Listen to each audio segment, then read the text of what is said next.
Welcome to my channel, All for Health with Jane. Family, we are still having Maria Elizabeth Pretorius on the witness stand. Maria Elizabeth Pretorius was the car tracker expert on the time Senzo Meyiwa was murdered at Kutlanong Street at Kelly Khumalo's mother's home. And Maria Elizabeth Pretorius is no longer a car tracker expert, but instead she's working for SAPS. Now, on this video, Mr. Mngomezulu, as he is the one who is cross-examining Maria, Mr. Mngomezulu is questioning the legality of having Maria on the witness stand when she is no longer working for this company. According to Mr. Mngomezulu, he feels that this is not legal. Maria was not supposed to represent this company since she is no longer working for this company. And he feels that this evidence should be regarded as irrelevant. So, family, let's watch and listen as Mr. Mngomezulu is taking Maria Elizabeth Pretorius through her cross-examination. Let's watch, family. Thank you, madam.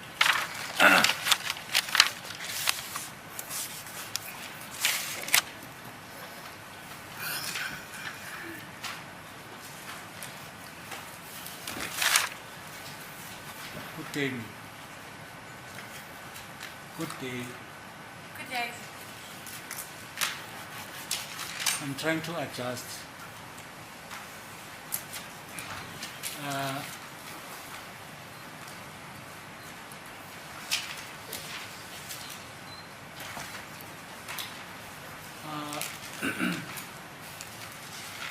I want to understand that you are a police officer under the SAPS since 2021. Is it correct? That's correct. Athi kunjalo ukuthi ngisesiphoyiseni okusuka ngo-2021. So when you received the section 205, you were working for the tracker connection in 2018. Is that correct? That's correct. When we chose section 205, tracker, what yebo kunjalo. So in what capacity at Tracker Connect when you received this section 205? I was employed as the company's investigator. Ngangiqashwe kule nkampani njengolandelela umkhondo. In terms of the protocols at the Tracker Connect, were you entitled or were you authorized to receive a section 205 being the investigator? Yes, I was. Yebo ngangivunyelwe ukuthi ke ngingamukela isicelo section 205. When you received the section 205, do you communicate it with your director? It was communicated to my department manager. But mangithola section 205 ngatshela ke imanager ya department esenza. Who was your director at that time? At that stage and even up to today, one of the directors of the company will be Wayne de Nobriga. Athi ke umuntu ke osekhona lapho o director lapho Wayne de Nobriga. So I would report to my manager, and my manager was the one that would communicate to directors. Mina yangikhuluma nemanager yami imise imanager yami ngidlulisela phambili. So do you know when was this tracker fitted in the motor vehicle? To know when the tracker was fitted in the motor vehicle. That would show on the system. On the system, it will show the exact date that a unit is fitted into a vehicle, but I don't have that information with me now. Anginayo leyo mininingwane kodwa-ke iyakhombisa emshinini ukuthi-ke i-tracker yafakwa nini kulo mshini. Can you stand it down and bring that information?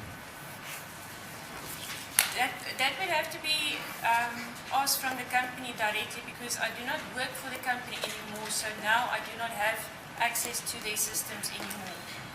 Angisavunyelwe ukungena kula ma-system ale nkampani kodwa-ke uma ukuthi le mininingwane yadingeka kufanele icele kuyona leyo nkampani. That's my concern. Why are you testifying on behalf of the company that you are no longer working for? Because I was the one that drew the report that is being used here. I'm the person that drew the report from the system. Somebody else cannot speak on behalf of a report that they didn't draw from the system. Akekho umuntu ongakwazi ukuletha ubufakazi ngombiko okungebona abawukhipha emshinini. Mina engakhipha lo mbiko emshinini, yikho-ke ngilapha ukuthi ngizofakaza ngalo mbiko wakhishwa yimina emshinini. I don't think we'll proceed with that naked information. The company must provide sufficient information before the court. There's sufficient information that we need before we proceed. We are no longer working for that company. We are a member of the SAPS. So we are not a candidate to testify on behalf of tracker connections. Then the court can request that from tracker. Inkantolo ingacela uma ukuthi izwa ukuthi njengoba sisebenzela isiphoyisa angasebenzeli le nkampani, angisafanele ukuthi ngilethe ubufakazi nanoma ingani ngaleyo nkampani. Do you have a fitment certificate? I wouldn't have a fitment certificate because I do not fit units, and I didn't even fit units the time that I was working at Tracker, so I wouldn't need a fitment certificate. Anginaso isitifiketi sokufaka emshini kulezi moto ngoba ngalesi sikhathi engisasebenza khona-ke ngangewona umsebenzi wami ukufaka imishini lena ye-tracker ezimotweni. How do we know that the car was fitted by the tracker connection? Wazi kanjani ukuthi le moto yayifakiwe tracker? Because it reflected on the system. If we cannot see vehicles on our systems, or Tracker cannot see vehicles on their systems that is not fitted with their technology. Ngoba phela thina imishini yethu ayikwazi ukubona imoto efakwe imishini engeyafakwanga yethu nkampani. Were you authorized by the tracker connections as a member of the SAPS to come and give testimony on their behalf? Tracker is aware of the fact that I'm testifying in this case. Yes, they are. Inkampani yase-tracker iyazi ukuthi ngilapha ngiletha ubufakazi mayelana nenkampani yabo. Any written authorization? I do not have written authorization now. Anginayo-ke imvume ebhalwe phansi. Do you know the serial number that is affixed on the fitment certificate? I don't know the serial number, but each unit has a specific serial number, and those serial numbers are captured on the system. Nanoma nginganayo-ke leyo serial number kodwa-ke yonke le mshini ngamunye unenombolo yawo ebhalwayo-ke futhi emshinini kwisystem. I want the serial number, a specific serial number. You gave evidence on the registration number of a red Polo Vivo C8 something, I need the serial number or that reflect that is in that fitment certificate. Give me that serial number. I want the serial number. That can also be requested by court from tracker. Fitment certificate number ke mawukuthi kuyadingeka ingacela kwa-tracker. The name of the person who fitted the device. Kamele lo muntu owafaka lo mshini lapha emotweni. That will reflect on the installation certificate. A copy of the installation certificate is handed to the client, and then the original is also kept. So either the client or tracker will be able to supply that. Kushuthi leyo number ingatholakala kunyike emoto noma enkampanini. Where was it fitted? Which town? Which branch? All of that will show on the installation certificate. Konke lokho kuyabonakala ku-installation certificate. So you came here unprepared. According to the section 205, we were not asked about the installation certificate. We were asked to supply a report from a certain date up until a certain date. The section 205 doesn't ask us for the installation certificate. Manje isicelo ke sasithola thina sathola isicelo esikhuluma ngokuhamba kwemoto. Asizange sicele ukuthi siphinde silethe nemininingwane installation certificate.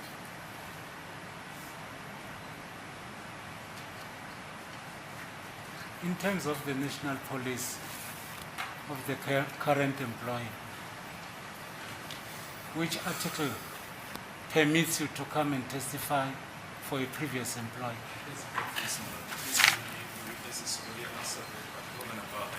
It's a discretion of the state to call any witness.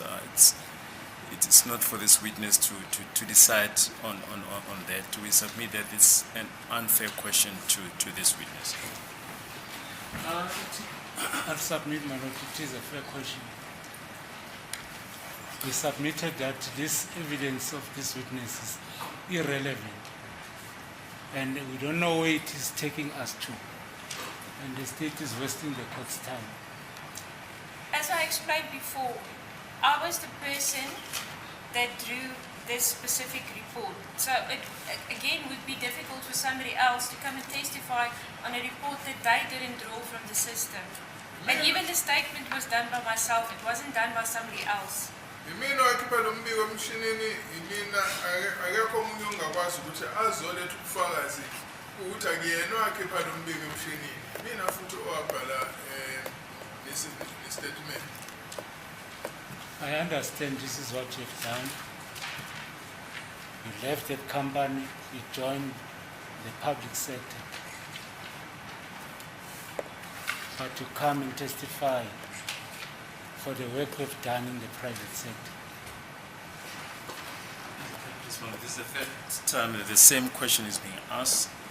We, unless my learned friend demonstrate what the reason is for repeating the same question thrice, we object to this repetitive cross-examination. I think I can ask it for the 5th time, 10 times, as long as it is relevant for what I want from this one. The only other alternative would be for the court to again request the same report to tracker so that another person will be able to draw the same report and then speak on behalf of the tracking company. Nje okuye kungenziwa inkantolo ukuthi uma isafuna nombiko kodwa ke uvele enkampanini ngingacela ukuthi lo mbiko lona ukhishwe futhi okusho ukuthi ke manje usuzokhishwa omunye ewukhiphe emshinini ukuze kube uyena ke ozofakazela lo mbiko lo awukhiphile. This information, this document, in what format does it come when it is requested by the police? Does it come in a PDF? PDF format. lo mbiko lona-ke siwuthola umbiko ohlobo lwe-PDF. How do we know that it is not converted into an Excel? We draw it in PDF format. That is how it's generated from the system. Umshini ukhipha lo mbiko uhlobo lwe-PDF. Yeah. Nathi siwukhipha emshinini unjani. Yes. When it's now taken to the SAPS. These reports, they get printed out at our office and the reports get handed to the police officers. Thina-ke siyawuprinta lo mbiko emahhovisi ethu ebese-ke amaphoyisa azowuthatha emahhovisi ethu usuprintiwe. So at that time you were still, when I want you to be specific, ne? Don't say we. You will say we if you are referring to a company. But talk about your involvement when you received the Section 205. Did you specifically receive Section 205? Yes, I did. But yebo ngawuthola section 205. Did you respond to Section 205? Wena waphendula into section 205.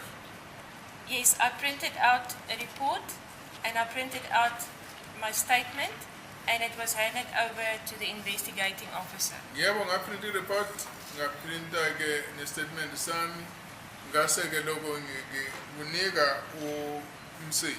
Who is the investigating officer? Who was the investigating officer?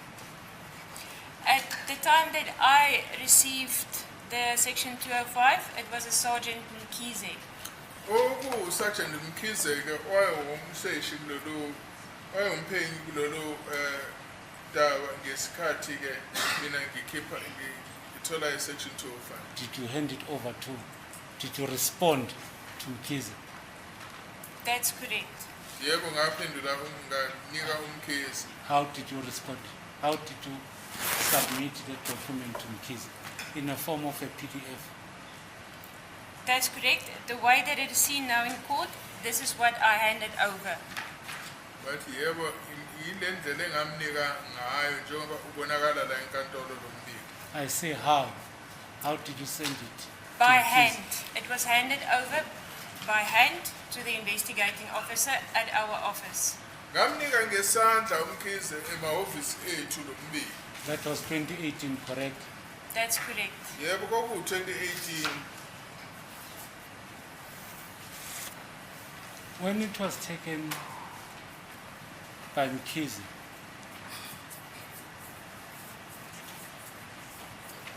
no one else ever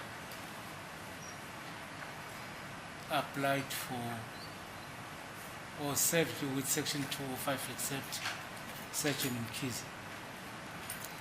No, there was no other Section 205 served to me for this specific case, no. Ayikho i-Section 205 eyaletha kumina mayelana nalolu daba. Okay. Sorry. My Lord, I see it's convenient time to adjourn for lunch. Is that so? What's the time? It's 1 o'clock. Okay. Adjourn until when? Until 2.